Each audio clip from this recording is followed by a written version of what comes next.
Hello students, कैसे हैं आप सब? आई होप आप सब अच्छे होंगे और आप सबकी छुट्टियां भी बहुत अच्छी रही होंगी, क्योंकि अब समय आ गया है बच्चों, आप पढ़ाई की तरफ फोकस कर लें। मौज मस्ती बहुत हो गया है। तो बच्चों, आपका आज पहला सेशन है छुट्टियों के बाद। उम्मीद करता हूं कि आप अच्छे से अब पढ़ेंगे, मन लगा के पढ़ेंगे। तो बच्चों, यहाँ पे जो हम कवर करेंगे वो है आपका चैप्टर सेट्स। ठीक है, सेट्स को हिंदी में हम समूचे बोलते हैं। तो हम देखिए डिटेल में काफी अच्छे से हम क्वेश्चंस प्रैक्टिस करेंगे, डिटेल में कॉन्सेप्ट पढ़ेंगे। आप सबसे पहले ये सीखेंगे कि इसको सेट्स को कहाँ यूज करते हैं। भाई, हम कोई टॉपिक पढ़ रहे हैं तो क्यों पढ़ रहे हैं ये पता होना चाहिए ना हमें, तभी तो मजा आएगा पढ़ने में। तो सारी चीजें हम यहाँ पे डिस्कस करने वाले हैं, बस आप ध्यान बनाए रखें। तो चलिए चलते हैं स्मार्ट बोर्ड पे और स्टार्ट करते हैं अपना टॉपिक।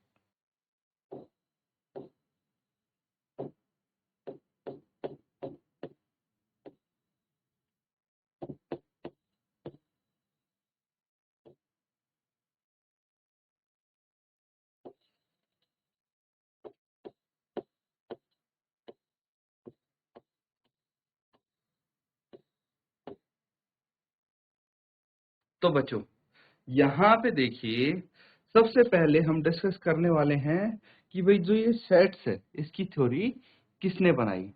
तो बच्चों, एक नाम आप ध्यान रखेंगे। तो ये है जॉर्ज कैंटर। जॉर्ज कैंटर जो है, उसने इसकी जो सेट्स है इसकी थ्योरी डेवलप की। ठीक है, सेट्स की थ्योरी डेवलप की थी जॉर्ज कैंटर ने। और बच्चों, यहाँ पे मैं बता दूं, ये एक जर्मन मैथमेटिशियन थे। क्या थे ये? एक जर्मन मैथमेटिशियन थे। समझ गए? ये थे 1845 से 1918 तक। भाई, जब हम कोई टॉपिक पढ़ रहे हैं तो आपको पता होना चाहिए उसके बारे में भी, कि भाई किसने बनाया था, किसने डेवलप की थी ये थ्योरी, और वगैरह वगैरह। थोड़ा बहुत आपको बेसिक चीजें भी पता होनी चाहिए। तो अब क्या है, ठीक है, ये एक गणितज्ञ थे, ये एक मैथमेटिशियन थे, गणितज्ञ थे। और इन्होंने इन्होंने क्या की थी? वही सेट्स की थ्योरी डेवलप की थी, थ्योरी ऑफ सेट्स।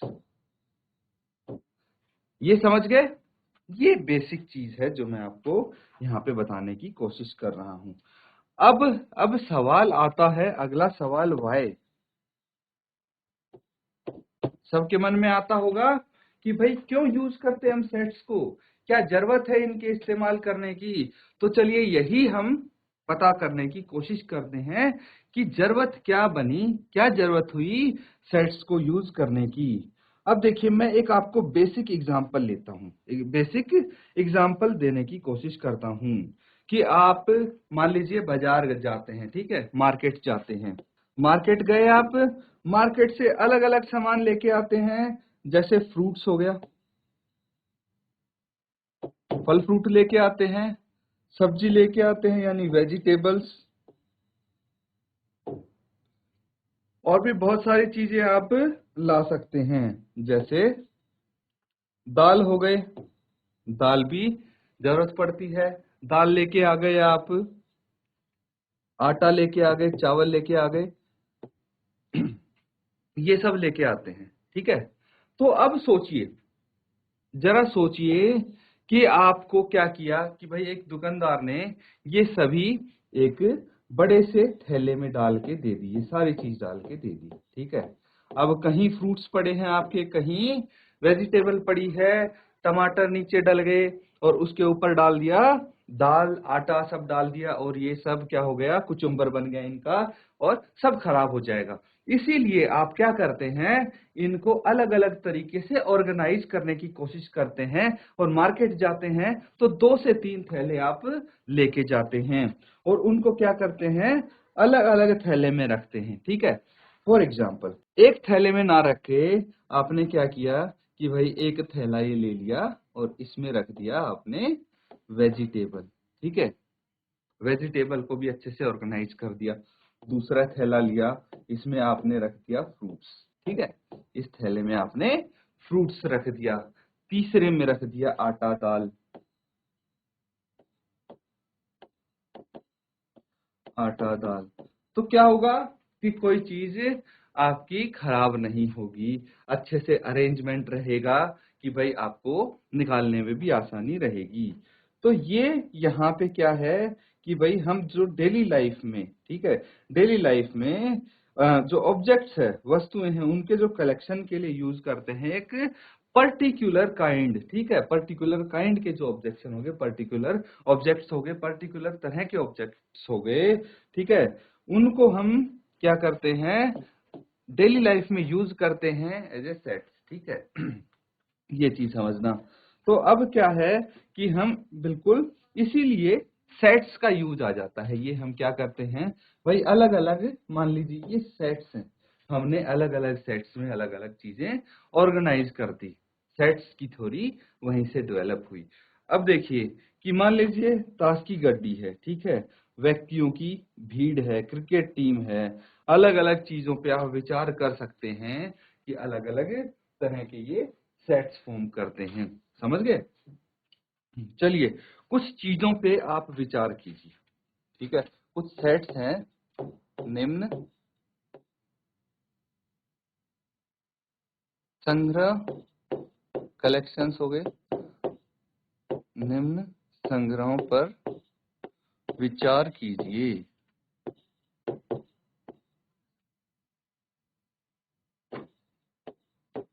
विचार करते हैं भाई, कुछ आपको यहाँ पे मैं बताऊंगा कि संग्रह हैं और हम उन पे कुछ विचार कर सकते हैं।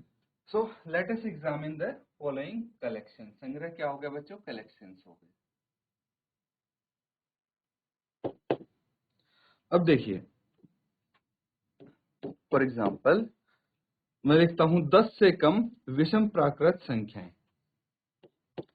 10 से कम विषम प्राकृत संख्याएं। धीरे धीरे बच्चों हम क्वेश्चंस की तरफ बढ़ेंगे, पहले बेसिक चीजें आप कर लें, फिर हम वो टॉपिक्स कवर करना स्टार्ट करेंगे जिनके आधार पे क्वेश्चन आते हैं। तो आपका माइंड फ्रेम कैसे बनेगा कि भाई आपको बेसिक चीजें पता होंगी, कौन सी चीज कहां से आई, और वो चीजें पता होंगी जिसके आधार पे क्वेश्चन आपके आएंगे, तो क्वेश्चन इजीली आप कर पाएंगे। तो यहाँ पे एक है 10 से कम विषम प्राकृत संख्याएं।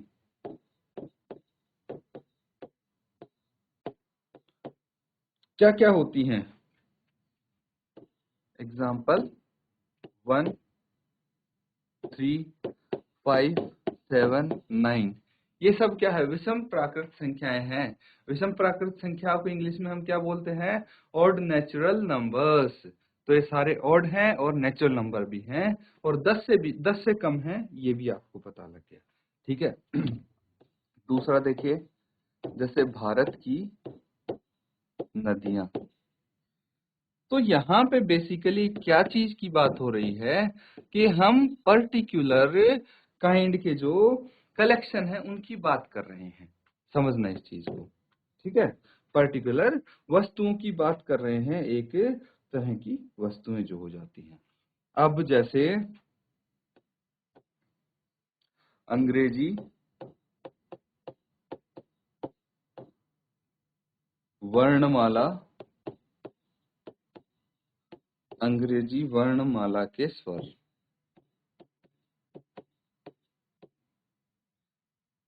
जैसे एग्जाम्पल हम लेते हैं A, E, I, O, you. English में क्या बोलते हैं इनको? वोवेल्स बोलते हैं, ठीक है। और जैसे हम बात करते हैं अलग अलग प्रकार के डिफरेंट टाइप्स ऑफ ट्रायंगल, तो क्या लिखेंगे? विभिन्न विभिन्न प्रकार के त्रिभुज।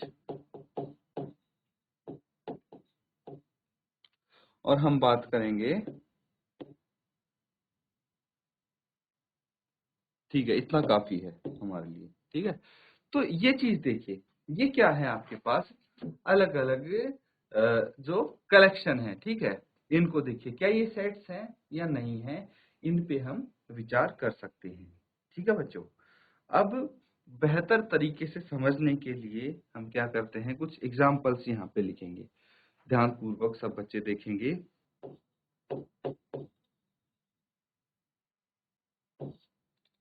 ठीक है, कुछ एग्जाम्पल्स है। एन, एन से हम किसको रिप्रेजेंट कर सकते हैं?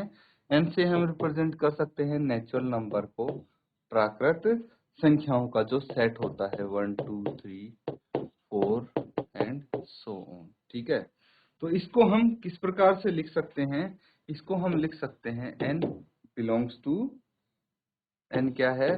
प्राकृत संख्याओं, प्राकृत संख्याओं का समुच्चय।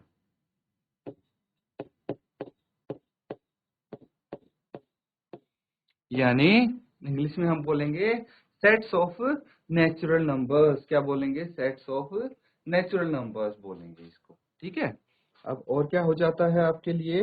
और हम z, ठीक है, z क्या हो जाता है? पूर्णांकों का समुच्चय।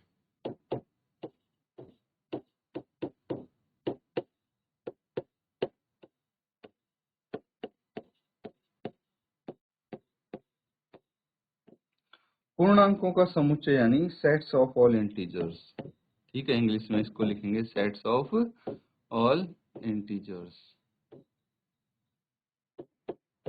इसको आप क्या लिख सकते हैं? Set of all natural number.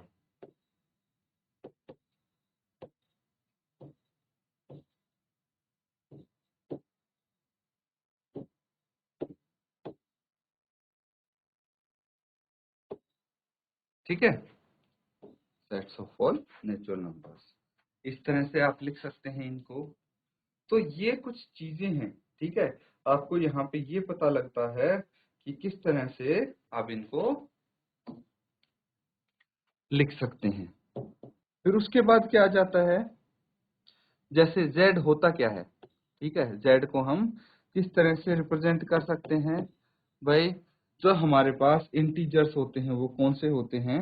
For example हम लिखेंगे -3, -2, -1, 0, 1, 2, 3 एंड सो ऑन। ठीक है, इस तरह से इसको रिप्रेजेंट कर सकते हैं। इसमें आप एक चीज ध्यान रखेंगे, फ्रैक्शन या डेसिमल तो नहीं आता है ना, फ्रैक्शन या डेसिमल नहीं आएगा। और क्या आता है? देखिए, ये सिंबल्स आप ध्यान रखेंगे अब। ठीक है, और अगर हम Q का यूज करते हैं तो Q क्या हो जाता है? परिमेय संख्याओं का समुच्चय। क्या हो जाता है? Set of rational numbers.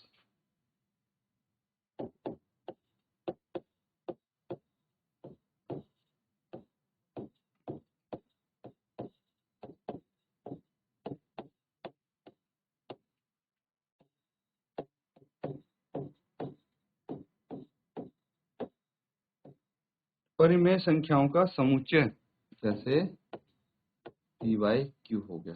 परिमेय यानी rational numbers. Set of rational numbers. फिर R, R क्या होता है? रियल नंबर्स होता है, तो वास्तविक संख्याओं का समुच्चय बोल सकते हैं आप।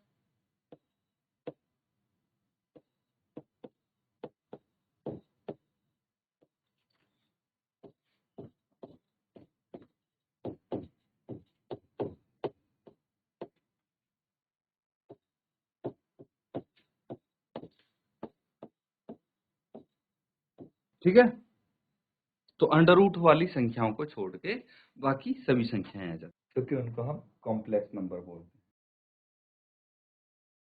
तो बच्चों, ये कर लिया सबने नोट डाउन? अब देखिए कि ये हम क्यों कर रहे हैं। भाई, आपको पता होना चाहिए कि ये कुछ सेट्स होते हैं, पर्टिकुलर सेट्स होते हैं जो मैथ्स में यूज होते हैं। तो जैसे ही आपके सामने Q आए तो आपको पता लग जाना चाहिए कि Q किस चीज का जिक्र हो रहा है। यहाँ पे परिमेय संख्याओं के समुच्चय का जिक्र हो रहा है, सेट ऑफ रैशनल नंबर्स का यहाँ पे जिक्र किया जा रहा है। इस तरह से आपको कुछ चीजें पता होनी चाहिए। चलिए, कुछ और हम एग्जाम्पल्स लिखते हैं। जैसे ये क्या हो जाता है z प्लस, अगर हम बात करें तो इसको हम रिप्रेजेंट करते हैं धन पूर्णांकों का समुच्चय, ठीक है, सेट ऑफ पॉजिटिव इंटीजर, धन पूर्णांकों का समुच्चय, धन पूर्णांकों का समुच्चय सेट ऑफ पॉजिटिव इंटीजर, ठीक है। उसके बाद क्या आ जाता है, धन वास्तविक संख्याओं का समुच्चय आप बोल सकते हैं,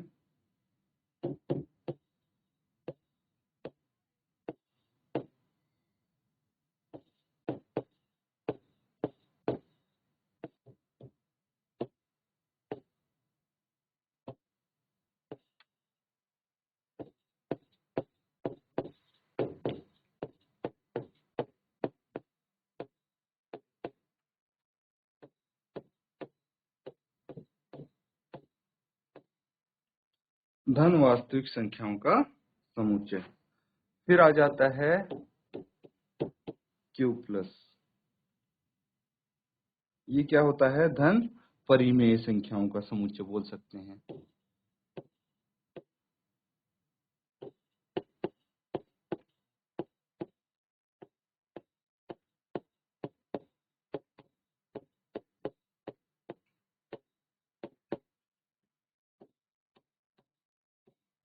समुच्चय, ठीक है। तो इनको नोट डाउन कर लीजिए। देखिए बच्चों, अब एक चीज और मैं आपको बता दूं, यहाँ अच्छे से समझना, काफी यहाँ पे यूज होता है ये सेट्स में, एक ऐसा सा सिंबल है, ठीक है। तो बच्चों ये है सिंबल, ऐसा कुछ सिंबल आपको देखने को मिलेगा, इसको हम बोलते हैं एप्सिलॉन। क्या बोलते हैं, एप्सिलॉन। और इसका मतलब होता है बिलोंग्स टू, एप्सिलॉन मतलब बिलोंग्स टू। जैसे एग्जाम्पल देखिए, वोवेल्स होते हैं, सबको पता है वोवेल्स कौन से होते हैं, A E I O U, A E I O U, ये वोवेल्स हो गए। अब देखिए जो ए है, A belongs to we, we क्या हो गया, वोवेल्स हो गया, ठीक है, ये कैपिटल वी है। तो ये जो ए है ये इसको बिलोंग करता है वी को, तो इसका मतलब क्या है, इसको हम बोल सकते हैं ए समुच्चय, ए समुच्चय वी का अवयव है, ए समुच्चय वी का अवयव है, ठीक है, ये मतलब हुआ इसका। इसी तरह से अगर ई की बात करें तो ई बिलोंग्स टू वी, तो इसका मतलब हम क्या बोल सकते हैं, जो ई है, ई बिलोंग्स टू वी, ये मतलब हुआ इसका। समझिए बच्चों, तो ये जो आपका सिंबल है ये काफी यूज होगा यहाँ पे। अब एक चीज और आ जाती है, अगर मैं बात करूं बी, तो क्या बी बिलोंग करता है इसको, वी को, नहीं, तो इसको ऐसे काट देंगे तो इसका मतलब B does not belongs to V, B does not belong to V, बस इस तरह से समझ लीजिए और नोट डाउन कर लीजिए। तो बच्चों आज हमने जो डिस्कस किए हैं टॉपिक्स, उम्मीद करता हूं अच्छे से आपने नोट डाउन किया है उनको। अब रिवाइज करना ना भूलें, ठीक है, रिवाइज करते रहें तभी आगे की चीजें आपको समझ में आएंगी। और काफी बड़ा है ये चैप्टर, इसीलिए बेसिक चीजें ध्यान से समझे। इसी के साथ आज का सेशन यहाँ पे एंड करते हैं। Thank you and have a nice day.